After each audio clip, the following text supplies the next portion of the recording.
I committed long-term suicide from the point when I first opened my eyes and breathed in that first breath of mildly toxic oxygen. I'm paradoxically prolonging and shortening my life with each flare of my nostrils and exhale via my mouth. As you see, long-term suicide is simply becoming alive, because as man was meant to live, he was also meant to die. But I'm proud to say that before I let my molecular composition break down and leave only an urn of ashes to prove I ever existed, I'll provide some sort of service to prove that despite my depressing long-term commitment, my existence was not worthless. As I walk this earth's surface filled with desolation and desecration and witness 7-year-olds addicted to guns and violence and blood and therefore desensitization, I will reinstate the fear factor of the facts of desperate measures, sickening pleasures, and secret corporate treasures. As a common man struggles to keep afloat, he seeks escape through drugs, lying incapacitated in his sinking boat. And the common woman puts a monopoly on her body by making it a commodity, possibly to provide for a baby who she rarely sees. See, no longer are we afraid of the unfortunate happenings of our day. We only pray when we are affected, sometimes not even then.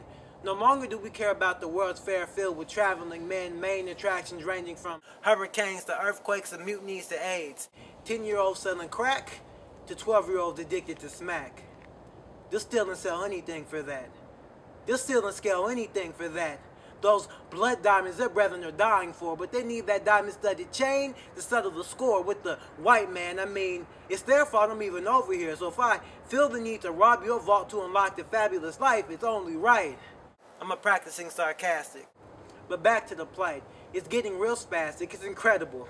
It's tremendous. It's fantastic. It's tragic. I ain't even scratched the surface yet. I ain't even scratched the surface yet. I ain't even evoked the mood I wish to beget, so I'm going on a suicide mission and I'll strap words to myself like they're bombs, and I will pop up in the middle of a crowd and make people scream and shout and go off and on until they take me home, until he takes me home. But in the meantime, I'll keep your minds blown. I will die a martyr for my message, force feed you each and every passage.